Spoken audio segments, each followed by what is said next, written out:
Hello, and welcome to Top Story Daily Edition. I'm JNS Editor-in-Chief Jonathan Todt. Thanks for joining me for another discussion on the most pressing issues in the Jewish world.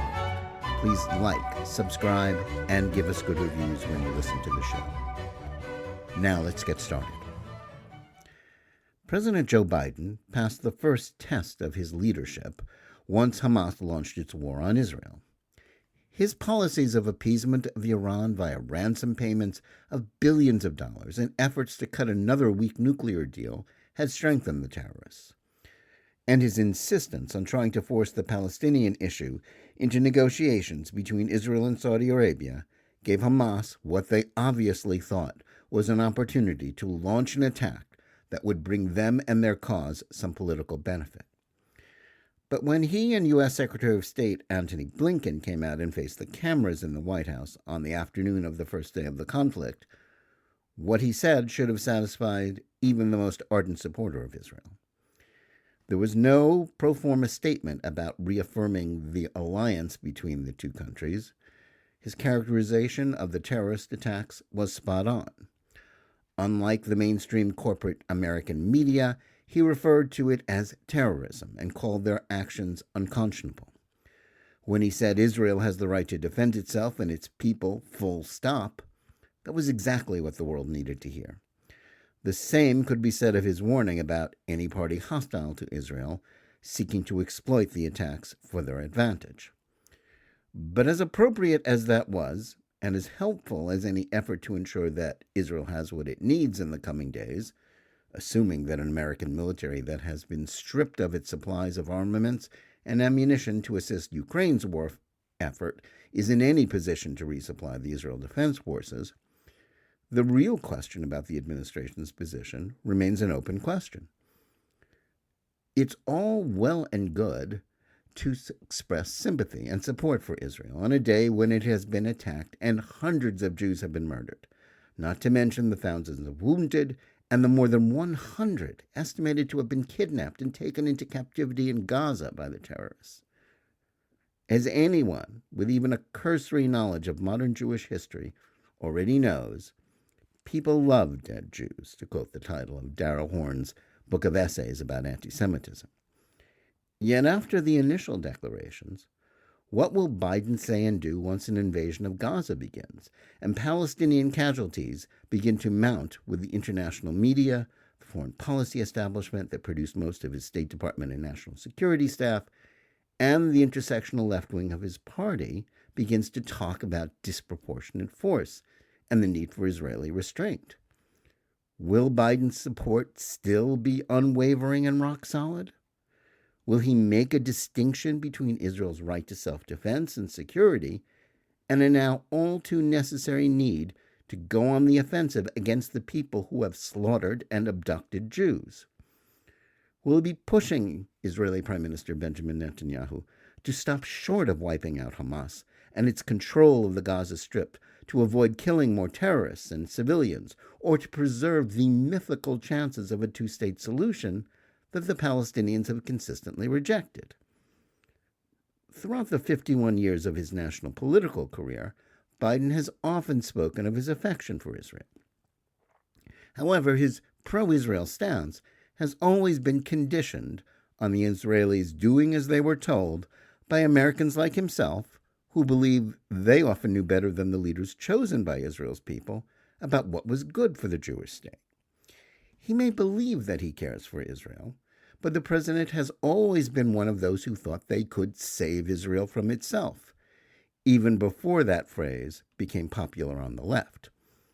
In the coming days and weeks, that point of view is likely to be heard frequently in mainstream media discussions of the war. Since the 2006 Hamas coup that gained the terror organization's control of Gaza, Israeli leaders, including Netanyahu, have always held back from military operations that went beyond operations that were popularly characterized as mowing the grass. The conventional wisdom was that even though Ariel Sharon's 2005 decision to withdraw every Israeli settlement, settler, and soldier from Gaza was a disaster, reversing it was unthinkable. Hamas had transformed the small territory into a fortress which, while not impregnable, was still such a formidable position that retaking it could only be done at the cost of unacceptable Israeli and Palestinian casualties. The assumption has been that evicting Hamas was something no Israeli leader was prepared to contemplate. The atrocities of October 7th, the mass slaughter of Jews, and as much as anything else, the videos showing the murders, desecration of bodies of the dead by the Palestinians, and the plight of the captives, including women and children and old people, may have changed all that.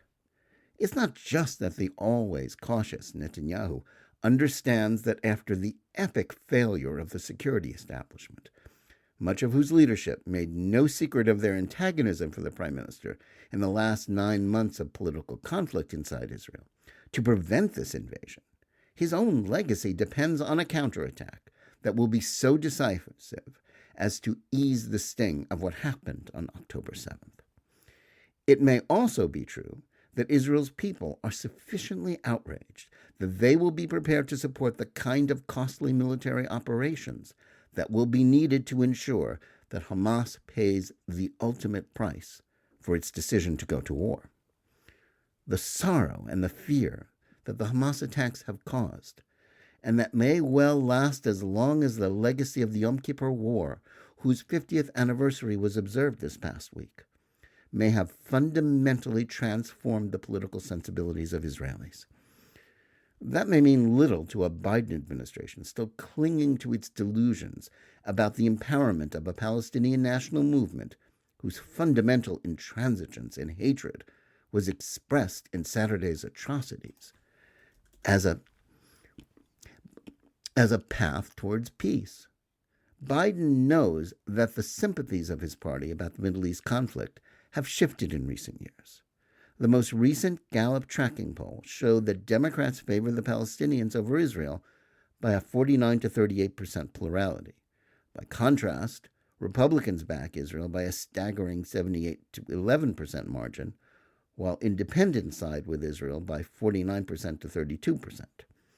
That illustrates the growing power of the intersectional left that views its Jews and Israelis as white oppressors, and regardless of the facts, the Palestinians as only as victims. It also reflects the viewpoint of a mainstream liberal press that, as some of the initial coverage in outlets like the New York Times and MSNBC demonstrated, were ready to believe the lie that the Palestinians were only defending themselves by slaughtering Jews in their homes, as well as to conflate the totals of Israeli civilians who had been murdered with those of the Palestinian murderers. Israelis may now be prepared to pay virtually any price to rid Gaza of Hamas and ensure that Palestinians will never again be able to inflict such pain on them. But everything that Biden has done in the past, and everything that is being said on the political left in the United States, would tend to indicate that he and his party won't go along with that. It's hard to imagine Biden being able to shake off his foolish beliefs about the Palestinians wanting peace and the need for suicidal Israeli territorial surrenders that have always colored his stance on the Middle East.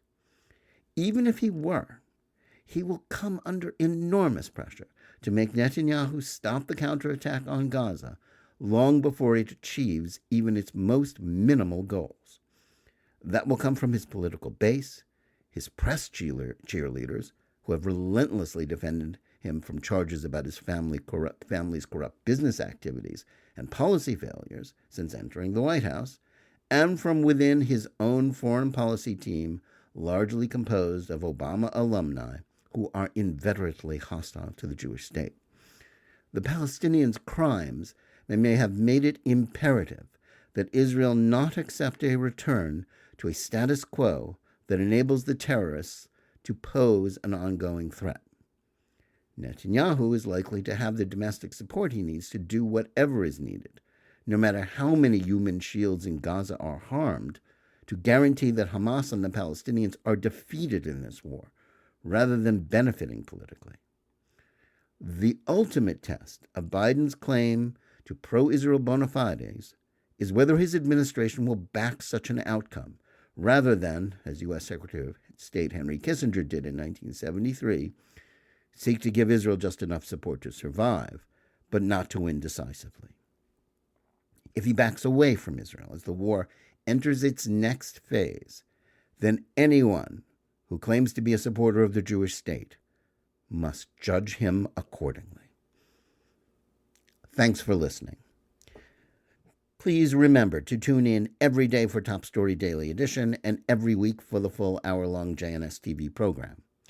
Whether you're listening to us on Apple, Google Play, Spotify, or any of the other podcast platforms, or on the JNS YouTube channel, please like and or subscribe to Top Story. Click on the bell for notifications and give us good reviews. Please write to us at editor@jns.org and let us know where you listen or watch the show and what you think about it.